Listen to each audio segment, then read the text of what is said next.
This week we have more Hillforts to cover. We are only partway through a rather imprecise zigzag motion across Hampshire, Wiltshire and beyond, which comes from having a dense cluster of sites and no obvious route to join them all up. But before we crack on with that, it came to my attention when I was drafting the last script that we've been explaining concepts and terms piecemeal as we go along and or when it becomes relevant, but it would be helpful to unpack at least some of the inside baseball of what this all means and what we know about how Hillforts were put together.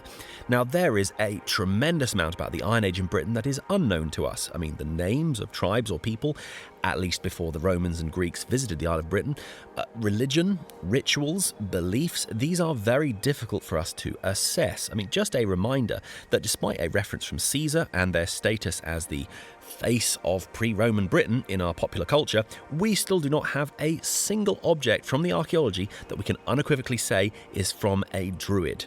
Not one. I have also warned in previous episodes not to expect every Hillfort site to have undergone a rigorous archaeological investigation. However, when it comes to the architecture of Hillforts, the number we have to work from means that for all of the parts we have lost, every so often, against the odds, crucial details do survive in the archaeology or even on the surface. And with all of these, we can start to piece together a modest inference of what's going on. And I have to take a moment to shout out a couple of books. When the Hillforts of England and Wales landed on my mat, I was taken aback how thin it is, but while it makes no attempt to thoroughly unpack every enclosure in the country, it manages a rather brilliant, concise summary of the main elements, which was incredibly useful in putting together this summary. Also, a brilliant book that goes into far more depth and is one of the finest and most recent works on the subject, The Hillforts of Iron Age Wales by Toby Drivers. I know a lot of you Hillfort fans already have this on your shelves. I'm very excited. We're actually going to be sitting down for a conversation with Toby to talk about just that, the Hillforts of Wales. Anyway, by way of a quick overview, we can't cover everything, but this is just a quick look at the core concepts around Hillforts and how they were built. And for more, well, we're putting together this big country-spanning playlist. Go check that out. Right, geography first. Hillforts are far from evenly distributed across Britain. This image of the wonderful Hillforts Atlas is a good overview, and as well as the concentrations like the frankly absurd number of sites in Northumberland and the Scottish borders, you can see the places where the number is much lower, such as around Lincolnshire, Yorkshire and parts of Suffolk and East Anglia, for example. However, not to get sidetracked, please don't be in too much of a hurry to use this as a proxy for population density. I mean, there's some correlation there, sure, but don't forget this is a map of Hillforts specifically. This is not attempting to map all known Iron Age settlements. And while, yeah, lower population density in the most rugged highlands of Wales or Scotland is to be expected, do you really think that the rolling, flat, temperate landscape of Suffolk, perfect for agriculture and with excellent links to the wider European trade networks, was an empty space in the Iron Age? And no, before you chime in, it's not an absence of hills either. We keep saying this. And Norfolk, Cambridgeshire and plenty of other places demonstrate that you can absolutely still have an enclosure without any steep sides. Clearly, with Hillforts specifically, I need to tap the survival bias sign at this point. There's an amusing motif that recurs in Barry Cunliffe's excellent summary of the Iron Age. When it comes to Eastern Britain, he repeatedly laments the relative lack of information we have for the East of England specifically. Several times he'll be describing the different settlement types of field systems we find from Cornwall to Shetland, and then he finishes the section by saying, guys, we need to know more about the eastern side of England. Come on. So for us exploring these places now, it's less about what was made in the first place, but what has survived. And what has helped Hillforts survive to the present day? Well, being in a place that's remote is a pretty good start. On the days where you're scaling a steep slope and there's wind or fog, it's not hard to see why people in subsequent centuries preferred to settle valleys and lowlands, and most of our towns came out of those settlements. It's going to be hard to be concise on the origin of Hillforts and avoid the protracted discussion of why, but going back to the Neolithic, we find these causewayed enclosures being cut. These are decidedly undefensive, but there is a fondness for putting these atop prominent high places in the landscape. Then towards the end of the Bronze Age, we're seeing people start to make their settlements or farmsteads a little more sturdy, let's say. And by the Iron Age, we're seeing a much more concerted effort to mark out, right, this right here is ours, and to make a particular show of that, and we'll get to fortifications, but first, types. Hillforts are a diverse bunch. Because they're having to work with the landscape to a greater or lesser degree, no two are quite the same. But for our purposes, we can divide these into some broad types. Just don't feel like you've got to obsessively shoehorn every site into one of these. So, contour forts. Okay, we've already seen lots of these. As the name suggests, these follow the contours of the hill, making for pleasing, curvy forms. They make no sense until you take the terrain into account, almost certainly the most common way to make a hill fort. But we also have promontory forts. There's a certain part of my brain that can't read this without internally hearing some sort of British colonel saying, "A promontory fort!" Well, these are your slightly cheeky uses of the terrain where nature has pretty much taken care of three sides, meaning you just need a ditch and bank for the remaining one. This is often at coastlines, but not always. I mean, this is Castle Naze in the Peak District, for example. But the many we have at coastlines, particularly popular in Cornwall and West Wales for geography reasons that are not all that hard to figure out. They're of course subject to erosion, and there are plenty of promontory fort sites where any modifications that were made to the landscape are nowadays invisible. It's a mixed bag. Plateau forts. These are places where there isn't really any sloping terrain to assist. They're just there on a gentle rise because, well, why not? James Dyer lists valley forts as a category. Doesn't seem to be a lot of these. He gives Cherbury as an example, which we'll see next episode. The main other consideration for classifying sites is it just a single ditch that's been dug, or two, or more than two? We call these univallate for one, bivallate for two, or multivallate for three or more. Note that unsurprisingly, most multivallate enclosures started out just as one ditch, perhaps in the late Bronze Age, and the outer works were enhanced over time. Okay, ramparts, so no surprise here. Of all the things that Hillforts did contain, ramparts are the main thing that you and I can examine today just by taking a walk out in the countryside. These, of course, massively vary in the condition in which they've survived, so we can make inferences from a few of the best examples. Now, the purpose of Hillforts is perhaps the single biggest discussion in the field, and one which we're not going to attempt to fully litigate here. But when discussing these outer defensive works, a concept that's very helpful to consider is monumentality. Many Hillfort walls or entranceways and gates were certainly built to look very impressive, but the looking impressive was partly the point. That's monumentality. The structure is unquestionably a statement in the landscape, a point of pride, and a huge undertaking by the community, but not necessarily built to really withstand heavy conflict, and quite possibly never tested in battle. I mean, some hill forts with pretty impressive gateways also had smaller entrances to the back which barely appear to be defended at all. If all this seems puzzling, I mean, how many stately homes do we have in Britain that make a big show of these outer gates that, despite the appearance of castle fortifications, would be hopelessly insufficient at ever repelling an attack, and were never intended to do so anyway?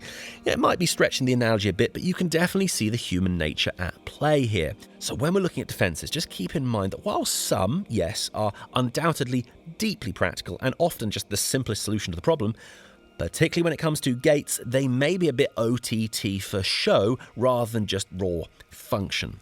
Okay, ditches and banks first. So reading James Dyer, in fact, did solve a question I'd had for the longest time. Why does no one build replica palisade walls in England? It became this really funny problem I kept bumping into while filming this series. There's plenty of places I can get shots of rebuilt roundhouses.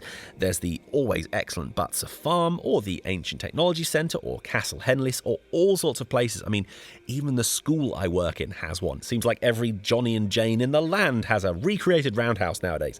But palisade walls, I couldn't find those to film anywhere. After a long time waiting, I made it to St Fagan's Museum in Wales. Like, okay, come on, I know they have a palisade here. I've seen the pics. And when we got there... Wait, what? Where'd it go? Yeah, they'd actually changed their exhibit. It's a bit of a while ago now, but it seems they swapped a Celtic village, in quotes, for a reconstruction specifically of Bryn Era from Anglesey. Anyway, no dice. Briefly caught this example at Navan Fort in Northern Ireland, still a pretty small example of a single homestead. I didn't get a decent palisade shot until I'd flown to Germany. This site is actually based on an 8th century Slavic site, but the principles are similar enough. I have since caught others. This one from Sagnalat Lira in Denmark was pretty great, although a curious absence of a ditch at this site. I don't know if that was a decision to keep the site more child-friendly. I mean, ditches do need roping off and everything. I'm not sure. Anyway, turns out the fault was actually with my assumptions. If you were picturing spiky wooden posts at the top of all of your banks, well, there's definitely some of that, and in fairness, a lot of reconstruction drawings, that is what they go for, but just logs atop a bank, that's something we see in the earlier enclosures in the Bronze Age, and it appears many sites went through an earlier phase of this. I mean, the example given is Blueburton Hill. Apparently that had a simple stockade on the western side in an earlier phase, and even before this, bearing in mind that defence may have not been the paramount concern, at least to begin with. So things like thorns or dead hedges or just a simple fence, absolutely an option, particularly if we're talking a farmstead where the consideration is more with just keeping livestock in and wild animals out. These are, of course, suitably slight, that in all likelihood they're invisible in the archaeology. Anyway, later on, techniques evolve from just a simple palisade and you get, for example, the box rampart. This is sturdier by far, but it's also taking the path of least resistance, as you would when you have to consider all the man-hours required. Dyer lists the various evolutions of this technique, but in essence you have a few wooden posts that form a box, which you pack with rubble and you have your box rampart. And efficiencies and different ways to make the best of the materials were attempted over time and at various sites. This also explains why at certain forts you get these huge piles of stones.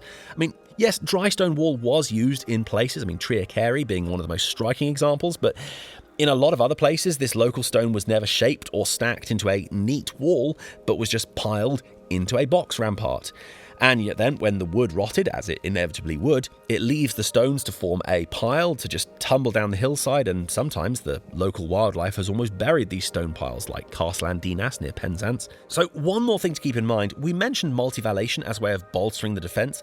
The bank facing outwards towards the attackers is called the scarp, and the opposing side of the ditch, where it's coming back up again, is the counterscarp. You do also sometimes have examples of areas set aside to be animal pens around the perimeter of the enclosure. Danebury appears to be an example of this. It's not very clear from the ground, but you can see it better in this reconstruction. There are also sometimes non-defensive outworks too. Toby Drivers gives an example of sites like Foel-Dregan, where it appears that granaries are being displayed on the hillside, like, look how much food we have stored. I know that seems like a really amusing flex to us in the 21st century, but it does appear that grain surplus was a major status symbol in the Iron Age. Okay, so that's ramparts. Gates are a slightly trickier matter. At least the ditches and banks are, for the most part, pretty impossible to miss. Well, in most cases at least. Gates and entranceways, some of the best that have survived out for us to see, are made of stone. So Chun Castle in Cornwall, for example, the gateway is still visible. Treer Carey is an interesting example because a lot of sites we mentioned in regards to ramparts, these are being cut into chalk, for example. Now, while this is undoubtedly hard work, chalk will yield if you hack at it, but for hillforts where you have a hard bedrock, that's another matter. And for this reason, Treer Carey doesn't have a ditch per se, it just depends on the height of its walls. The type of bedrock we're talking about might also go away to explaining why you don't see huge ditches and banks like this as often in somewhere like Yorkshire, because again, cutting into this bedrock without dynamite. Anyway, back to entranceways. While you can see the banks that led up to the entrances, and sometimes some of the more elaborate layouts are somewhat preserved, I'll just be real here. These are often not the easiest to pass in the grass with just your eyes. Without a supporting diagram, you're likely to struggle to see these just in the landscape on a visit. At the simplest level, you could just have a simple break in the banks with a corresponding causeway over where the ditches would be dug. A visitor nowadays might struggle to tell these between other more modern breaks, but there's more carefully engineered entrances that employ various methods. For example, there's the in-turned entrance, which means anyone coming in can be surveilled from above. Buried ditches is supposed to be an excellent surviving example of this on the eastern side. Another way to create roughly the same effect is a staggered entrance that bends to the left or right, once again putting defenders directly above you for a stretch and leaving you exposed. And by the way, this simple concept of adding a turn to your entrance is very old. This is Horokitha in Cyprus. It's an aceramic Neolithic settlement from ballpark 9,000 years ago, and while these huts are a recreation, this staircase was excavated and you can see it's been turned to the left as a form of simple defense. Sure, it's hardly carefully castled, defensively speaking, but it shows how simple but effective this technique is to incorporate into a boundary. And of course, as far as staggered entrances, Danebury from last episode, the gate was improved and added to over time. This has something of a hornwork extending outwards between the outer and inner gates, and this could be manned with fighters in the event of an attack. I can't really proceed without also mentioning the western entrance of Maiden Castle, the premier example, an actual maze of false passages and turns precisely to confound any potential attackers and spread them out in an area where they're going to be in the range of any slingers up on the walls for the longest time possible. Things like towers above the gates have absolutely been floated. Reconstructions do sometimes show these, but often what we have to work with are just sets of post holes in the archaeology, so it's hard to determine with any certainty. We have, however, found little niches that can best be described as a sentry box. Rainsborough is a good example of this. It's not exactly visible in the landscape, too small by far to live in, but about the size for a guard to be posted under perhaps a small shelter.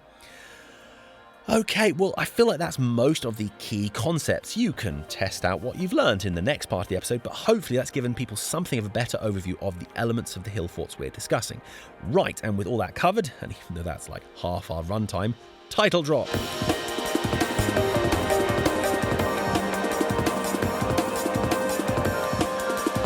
Okay, last time we were just at Old Sarum on the outskirts of Salisbury, so proceeding west from there, and it's a personal favourite to start with. A more grand location in southern central England you could scarcely find. This chalk ridgeline with the Nadder Valley to the north, and on a particular prominent spur, Chiselbury Camp, a very nicely formed univalate enclosure. The limited archaeology done in the early 20th century didn't much help with dating, though immediately outside the ramparts they did find Roman material, but on a ridgeline close to Chiselbury, this sword was found. It's housed in the Salisbury Museum. It also had an iron scabbard, which, that's going to make it quite a heavy piece. I'd question if this was really for walking around. It was maybe more of a ceremonial item, but that said, the scabbard does show signs of being repaired or even altered. Regardless, it's a remarkable piece. You'll pardon me, but the Fovant badges were not lit particularly well the morning I was there, and they're 20th century, which is quite a way out of our wheelhouse for this series. But yes, I haven't forgotten. Now, the more I researched for this episode, new forts kept popping up. If you've gathered from the series so far, we're pulling from something like 6 years of footage at this point. I found out about a lot of these through word of mouth. That's the great thing about hashtag Hillforts Wednesday. On what was Twitter, now Blue Sky, you get introduced to all these places you'd likely never stumble across otherwise. However, as with anything, some rise to the surface more than others. And yes, turns out I've got several missing from the collection, roughly between Salisbury and Shaftesbury. So just going to acknowledge here, yes, we are leaving a gap I would rather not leave. I wonder that in future we might insert a mini episode here to look at castle rings, castle ditches, Winkleberry, and possibly a few others. Just put a pin in it for some time in the future. What's frustrating? As you can tell, all of this works best as a series. It means we can develop ideas as we go. We don't have to try and define terms every single episode, and you can see what's going on in different regions of Britain, the similarities and the differences. But this platform does not favour series. Quite the opposite. Every video needs to have a provocative to the point of disingenuous question in the thumbnail, and the views will seesaw around wildly based on the whims of the algorithm, which might as well be based on astrology at this point. Oh look, Mars is in retrograde, no wonder my view retention is down. I joke, but it's no less random than whatever they've implemented in the last month, which has apparently halved everyone's views. No one can figure out what that even is. Overall, it's been really encouraging to see a lot of people join us for this series so far, and we've had a lot of really kind feedback from you, so thank you. But paradoxically, we're kind of back down to low 3-figure views again, even with all the newcomers joining us. And I just can't square the logic that folks who hit subscribe had no intention to ever watch one of our videos ever again. How does that make any sense? So clearly, people are not being served our stuff, or at least only a tiny fraction of our audience. So I think it's time, guys. We've got to smash that bell. I know, very clever visual pun there. Feel free to all clap at once. But it does seem like if folks don't get notifications, you probably just won't get shown our stuff. I had someone in the comments last week complaining that we were asking people to subscribe. Is this your first day on the internet? You want to haul us up for encouraging people to subscribe and watch more of our stuff. And that's a transgression unique to this channel. And look, hey, we're not wiping AI slop all over your screens or trying to sell you VPNs, food kits, or Raid Shadow Legends. So yes, for more of, well, none of that, plus a load of episodes packed with ancient sites from the Cyclades in Greece to Spain, to Italy, to Cyprus, to Morocco, to Jordan, to Anatolia. There is a lot more you can catch here alongside all the Hillforts in this series. Okay, back on the trail. So we're leapfrogging a short way to the north and west, and this is White Sheet Camp. We were there a couple of years back, and it was a pretty chilly day. The bitingly cold winds were whipping up the slope, and you can see a very interesting before and after on each side of this fence boundary. Definitely different systems of land management going on there. You may also notice that despite the concentric banks, they're not right up against each other like the multi-valley enclosures we're used to seeing elsewhere. They're spaced apart. Though you can see the succession of ramparts is only on the north and eastern sides, with just a single ditch above the substantial slope that plummets down to the west and south. There's a couple of barrows here, at least one of which is very clear. There are also Neolithic causewayed enclosures here, but if these are still visible in the landscape, I don't have anything to show you, sorry. There's not been excavations here, but there has been on the settlement down below, with finds dating it to around the 4 to 500s BC. Anyway, it's a pretty incredible place to visit. The ridge gives you this incredible view of the plain below. It does also have it would have had line of sight to an enclosure I tried and failed to get a shot of, so that's, again, a job for another time. If you carry on west down the A303, that's the road that eventually passes Stonehenge, you do go past an interesting site. This is Yarnbury. It's well situated with a good vantage, but the slopes immediately around it could hardly be more gentle. Another good example of how a hill is not automatically the main criteria for a hill fort. However, the ramparts are very well formed, a neat circle with an outwork to the southeast. If we could take a moment to appreciate this sketch from 1903, made doubly impressive by the fact it's before the advent of aerial photography, surveys have indicated there may be up to 130 structures, either hut platforms, pits, or other things within the enclosure. Just bear in mind, we can never be sure that these were all being used at one time period, but just to give you an idea, it's pretty dense use. An excavation in 1932 revealed the innermost of the three ramparts to be the earliest, dated to around 300 BC, and the outermost to around 100 BC. The standout from the circuit is, of course, the projecting annex to the eastern gate, and the ditch and bank certainly are formidable in scale and depth. Always worth remembering, with subsidence over the years, you can assume at least a few feet of extra depth to the ditches. But yes, similar to Badbury Rings, with people constructing these sites, they're not tied to only putting them on the contours of the hills. Sometimes you just pick a good spot in the landscape and go with it. We then are getting to what is now the town of Warminster, and suddenly it's all going on at once. Approaching from the east, there's a tiny enclosure called Nook Castle. It's a pretty modest univallet enclosure. It's not been dated.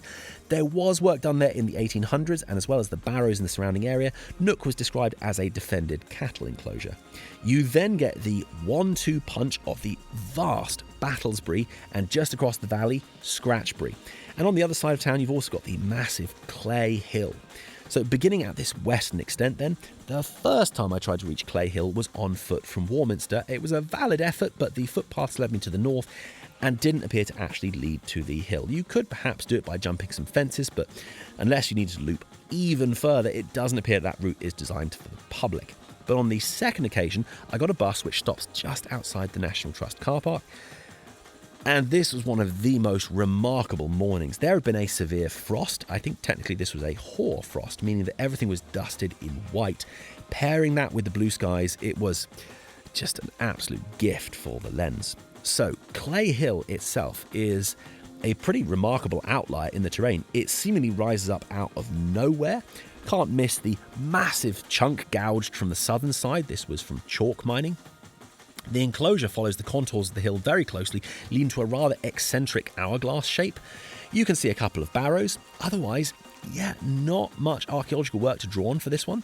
The morning I described gave us a unique perspective where you could see the distant hilltops as islands within the mist, which was indescribably beautiful.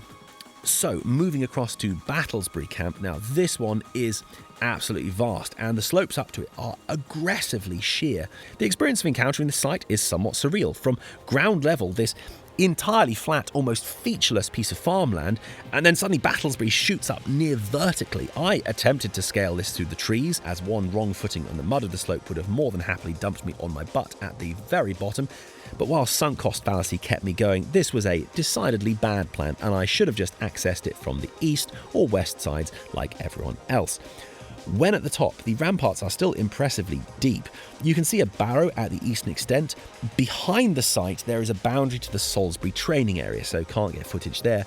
It's also there to the north of the Hillfort, where an incredibly significant archaeological investigation was performed in what is known as the Battlesbury Bowl, and this turned out to be a pretty major settlement. As for Battlesbury Camp, it's clearly a very impressive piece of engineering. Finds up there date activity to the Middle and Late Iron Age, though as we mentioned, the ramparts overlay several Bronze Age barrows, but to really make sense of it, we have to also consider the site overlooked from Battlesbury. Martin Papworth compared these to sort of paired sites like Hambledon and Hod. Well, descending to the valley floor, it's a very pleasant walk over there. We are on the edge of the military area, but this part is open for the public to access. On the day with the mist and ice I mentioned, this was a ghostly landscape. I don't know for sure how common enveloping mists like this are around here. Battlesbury was just peeking out the top of the mist, and the slightly lower Scratchbury was almost completely obscured, apart from when the ramparts just briefly appeared. Now, the contours of the hill on which it's located twist Scratchbury into a rather odd shape. It also has this earlier feature, as well as this barrow in the centre. You can just about make out this outline of a causewayed enclosure, or at least that's what we thought. When excavated, it was shown to be more likely an Iron Age feature, as Iron Age material was in the fill, and what had been interpreted as the interruption of the feature by the later Iron Age builders may have in fact been medieval alterations. You can see Clay Hill off a few miles away on the other side of Warminster. Before we leave the area, not unreasonable question that can mix up the picture. Between Battlesbury and Scratchbury is another hill, rather uncreatively called Middle Hill. Now, while it has a barrow atop, it does not have the deep-cut ramparts of Battlesbury and Scratchbury, but the more you look at it, you notice these. I actually thought I had better shots of these. You can see them on the eastern side of Battlesbury as well. And you know, we spend enough time looking at, let's be real, bumps in the landscape. So you're looking at these like, wait, am I being an idiot? Are those like multi-valley defences? So you can spot these on hillsides in the British landscape. These are strip lynchets. They are basically terraces cut into hillsides to allow growing on slopes that would otherwise not be suitable for planting. So yes, they are something, just maybe not what you thought. They can date back to the Iron Age or even earlier. Apparently the lynchets around Scratchbury and Middle Hill are medieval. The town of Warminster does somewhat confuse the picture of how this landscape functioned during the Iron Age, not least because it obscures the river that runs through here. But you have a crescent of forts sitting on the chalk, taking advantage of the high edge of the Salisbury Plain before the landscape abruptly plummets down to the river valley below, but with a major settlement also tucked in behind the shadow of Battlesbury. Can I just say, I'm never sure in this series how long people are expecting me to spend on each site. I often feel like I'm rushing away too soon, but then I get the first cut of the script and it's over 30 minutes. Like, oh, how could this have happened? As I keep saying, expecting a book worth of detail for each Hillfort, you're gonna be disappointed. Actually, there really is a whole book on the Battlesbury Bowl excavations. But as with Hillfort's Atlas, a lot of this is essentially data. I really don't think my audience will stick around for me to go from fort to fort, just reading out the spec on its size in hectares and the measurements of the ramparts and the exact compass orientation. So, moving along, and we don't have to go very far. Now, this one has a bit of a special place in my heart.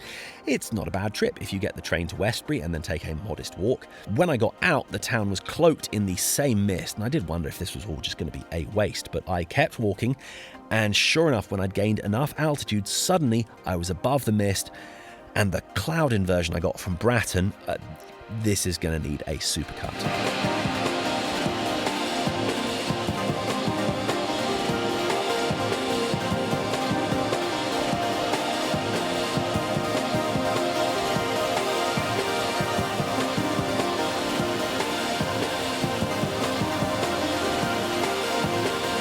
This was right in the depths of winter, so despite the blue skies, I was paying for this one in flesh, fingers specifically. But what a special evening. You can see this Neolithic long barrow in the middle, left in a bit of a state by the excavations of antiquarians, as they often did with barrows back then. Backfill? Never heard of it. And of course, the elephant in the room is the horse in the room. The Westbury White Horse is not all that ancient. It's about 400 years, so it's not Uffington. But I mean, look at it. We haven't actually remarked on the Bivolate enclosure yet. Obviously, the road running through it isn't helping anyone, but the ramparts are in remarkable condition and, yeah, remarkably deep still. There was an excavation done here in 1775. It's one of the oldest archaeological investigations in Wiltshire that we know about, but we don't have good records for what was found. Later excavations were more focused on the barrows within, so both the long barrow and some less visible bowl barrows. So I've found surprisingly little on the dating of the later Iron Age works. Just a couple more before we wrap up. Not far from Devizes, the geography is still in the spotlight here as these crinkly hills are rather striking. But a small triangular enclosure at the end of this spur, this is Roundway Down. Somewhat famously, in 1642, there was a battle here in the English Civil War, which became a major victory for the Royalist forces.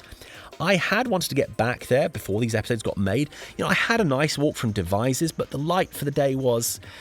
well, it was okay. We could have done better. Excavations by Maud Cunnington in 1907 established a late Bronze Age, early Iron Age date for the enclosure. When the Wessex Hillfort survey ran a magnetometry over the site, there were two suspiciously prominent features that leapt out, which suggests iron and concrete. Probably Second World War. Not visible there now, mind, but other than that, there weren't really any features contemporary with the site. And one last one for this week. Oldbury sits at quite some height. It has another of these early modern horses on the hillside below, and not content with that addition, there's also the Lansdowne monument from 1845. And sorry, I'm just simply struggling to care about something that recent. The enclosure then, it's bivolate until it reaches the edge of the ridge, which figures, because, yeah, I don't think anyone's going to be coming up there somehow. The rampart shows signs of several phases of development and modifications. Sadly, the interior was mined for flint in the 1800s, disrupting much of the archaeology. Finds there do suggest that the site may have been reoccupied after the Romans left. The Wessex Hillfort survey uncovered a previously unknown ditch that portioned off the northeastern corner of the enclosure, but also what looks like quite a number of hut circles, all of which points to a significant settlement. I saw this on a day when I was taking this big walk across Wiltshire. It was a lovely June day for it. I'm not sure the trackways I ended up taking were public or not. It was far from clear. Caught some nice poppies on my way. You can definitely access this from the north, but there's close to zero parking. On the day I wanted to see Avebury again, but ended up running out of time. But it's an incredible part of Wiltshire to be walking. No shock there. So we're going to hit pause there for this week. If you've been enjoying the music in the background, it's ours. We've been creating all the music for these episodes, and you can catch it on bandcamp.com. If you want to support the channel, that's the place to do it. You can also find us on Blue Sky. Look out for hashtag Hillforts Wednesday. You can find us there. And yeah, just have a flick back through the channel, whether it's the other Hillforts episodes in this series or going back a bit further. You can see loads of ancient history from across Europe and beyond. Otherwise, we'll catch you very soon.